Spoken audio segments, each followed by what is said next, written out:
Operasi yang dipersiapkan dengan baik, termasuk dalam hal sarana teknis militer, terobosan di garis depan yang cukup luas dan kedalaman yang sangat sensitif, akses ke ruang operasional dan tindakan yang dapat bermanuver.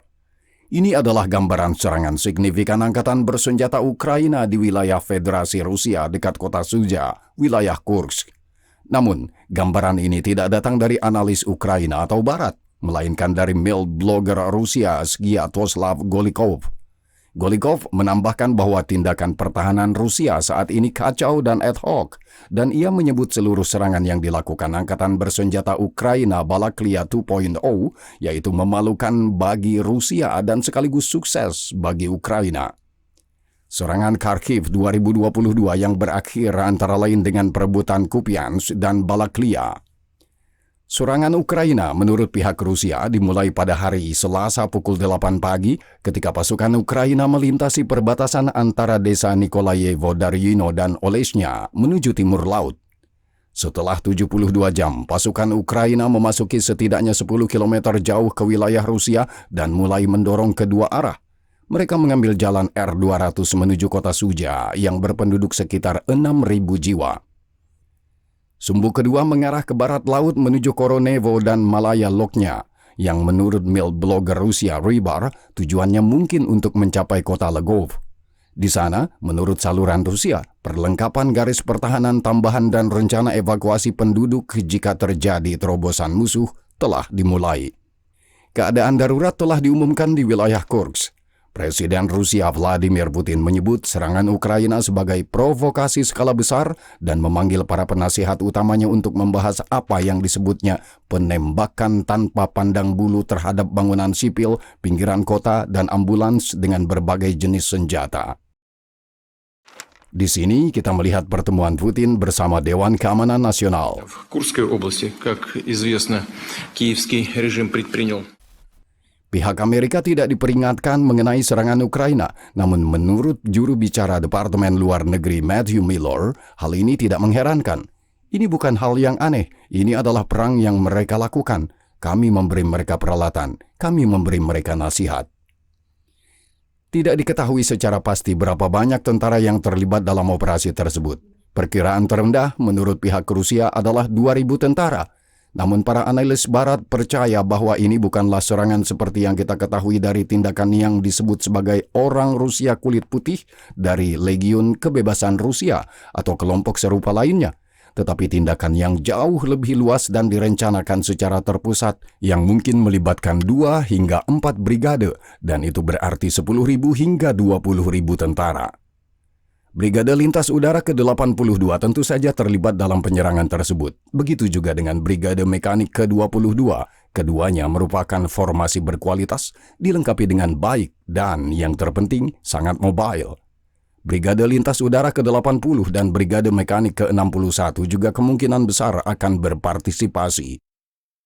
Para blogger Rusia telah mengkritik Kementerian Pertahanan Rusia karena gagal melakukan deteksi dan tindakan pencegahan yang memadai sebelum serangan Ukraina. Rybar juga mengkritik Menteri Pertahanan Rusia Andrei Belyusov karena gagal mengaudit sistem komando tempur untuk memberhentikan komandan yang tidak efektif setelah menjadi Menteri Pertahanan dan meminta pemerintah Rusia untuk menghukum perwira yang tidak kompeten dan pembohong. Dia menambahkan bahwa apa yang terjadi di wilayah Kursk adalah bukti lebih lanjut dari kesalahan perhitungan strategis. Ini adalah bukti masalah nepotisme, menutup-nutupi ketidakefektifan dan mempromosikan komandan yang tidak berguna. Diketahui bahwa Ukraina mendatangkan lebih banyak peralatan teknis dan mengerahkan unit tempur radio elektronik dan anti pesawat bernilai tinggi. Institute Study of War melaporkan bahwa Ukraina telah melewati setidaknya 2 garis pertahanan Rusia. Menurut informan Rusia, Ukraina telah menembus hingga 350 km persegi wilayah Kursk, termasuk setidaknya 11 pemukiman. Menurut Rusia, Ukraina merebut Suja pada 8 Agustus dan memperluas cakupan operasi mereka dengan mendatangkan unit-unit baru termasuk pasukan teknik. Informasi yang belum dikonfirmasi bahkan menyebutkan keberadaan unit Ukraina di desa Anastasievka menuju kota Lvov. Warga Ukraina juga dikatakan telah memasuki gedung administrasi di Koronevo. Dilihat dari zona kontrol yang muncul, formasi Ukraina saat ini mengandalkan terobosan garis yang tidak siap, melewati mereka dan memotong kelompok bala bantuan Rusia yang mencoba menstabilkan situasi. Begitu laporan Rybar. Semua ini berarti bahwa kita sedang menghadapi aksi ofensif perang yang terbesar dan tercepat, terlepas dari sisi manapun, sejak serangan Kharkiv pada paruh kedua tahun 2022 dan serangan lintas batas terbesar di Ukraina sejak awal perang. Apa yang dilakukan Ukraina dan mengapa mereka mengambil risiko besar? Mari kita bahas hal itu di peta.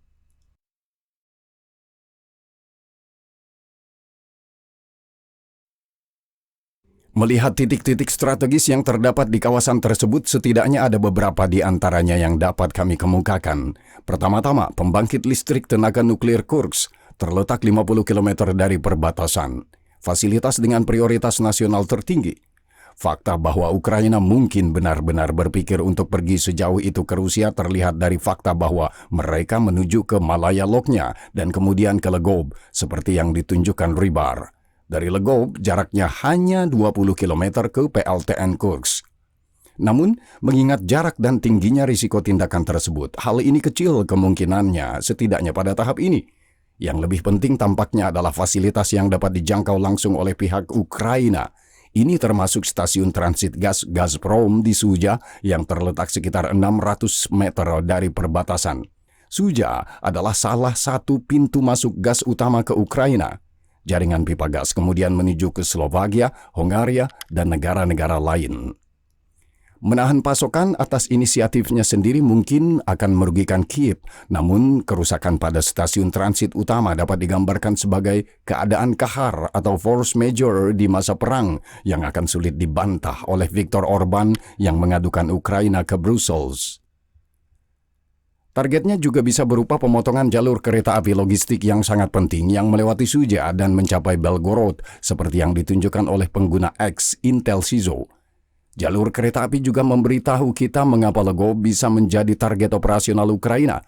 Kota ini merupakan persimpangan kereta api utama di wilayah tersebut, menghubungkan jalur-jalur yang datang dari Kursk, tapi juga dari utara dari arah kota Oriol yang akhirnya mencapai Moskow. Penyitaan Suja, apalagi Legov, akan menjadi komplikasi logistik yang besar bagi semua logistik Rusia di wilayah tersebut yang berdampak pada banyak sektor di garis depan. Terlebih lagi, Suja dilintasi jalur listrik yang memasuk listrik ke Belgorod dan kota-kota lain yang dihasilkan di pembangkit listrik tenaga nuklir Kursk. Hal ini menunjukkan bahwa wilayah tersebut setidaknya mencakup beberapa titik sensitif bagi Rusia.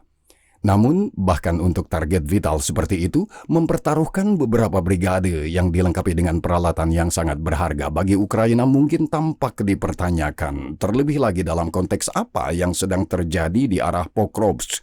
Jadi, mari kita kembali ke Ukraina. Dibandingkan dengan laporan visual terakhir kami pada awal Juli, pasukan Rusia telah membuat kemajuan nyata, maju hampir 10 km dalam sebulan dan mencapai jarak hampir 15 km dari Pokrovsk yang merupakan tujuan operasional Moskow saat ini. Kami membahas mengapa Pokrovsk penting dalam salah satu materi terbaru kami.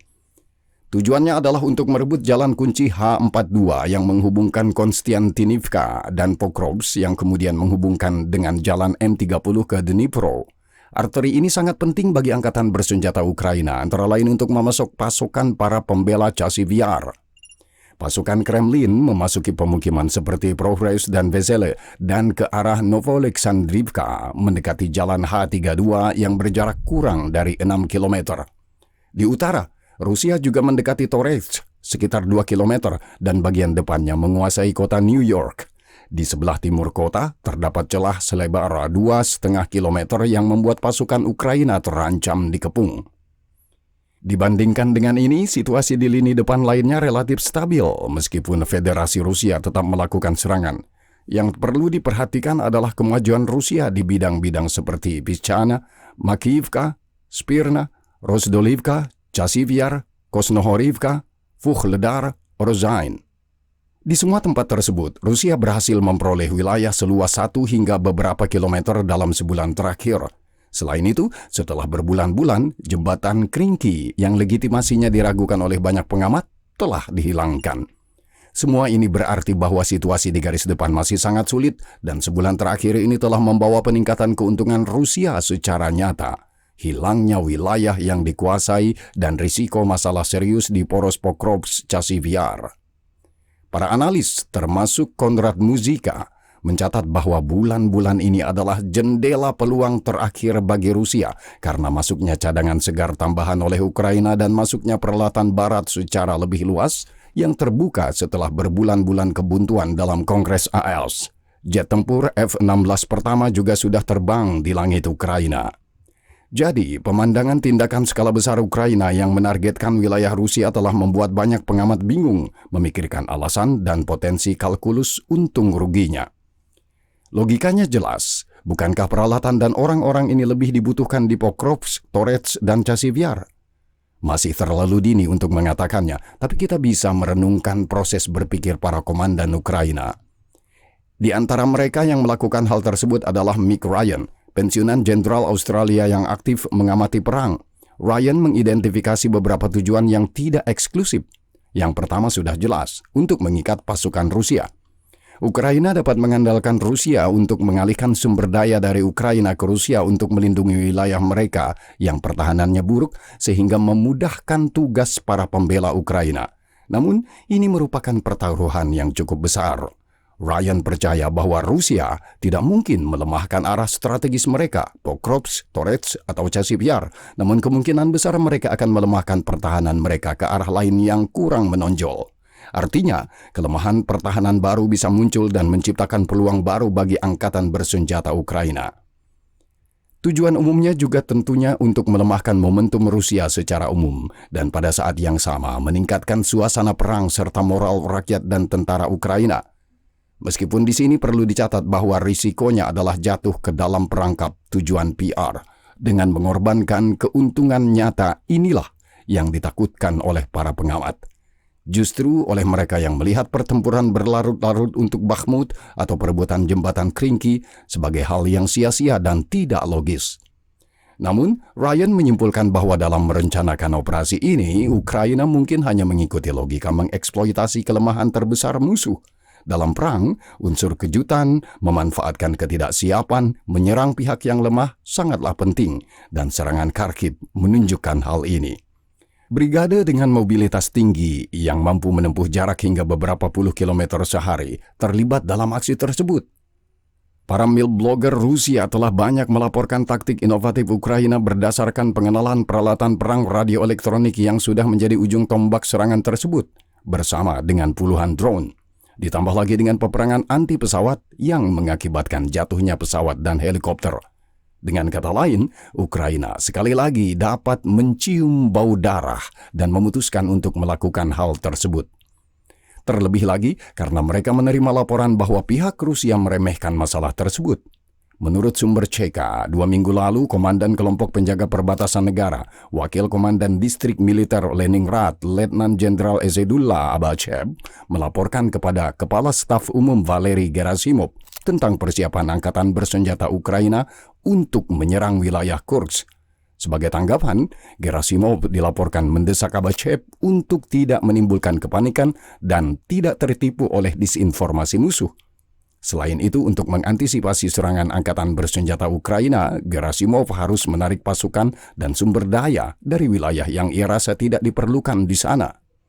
Namun, bahkan jika seseorang menerima motivasi untuk mengeksploitasi unsur kejutan dan perolehan medan yang mudah, dalam situasi seperti ini, akankah kalkulus menang kalah menjadi positif jika Ukraina kehilangan jalan H-32, Pokrovsk, atau Chasiv Yar?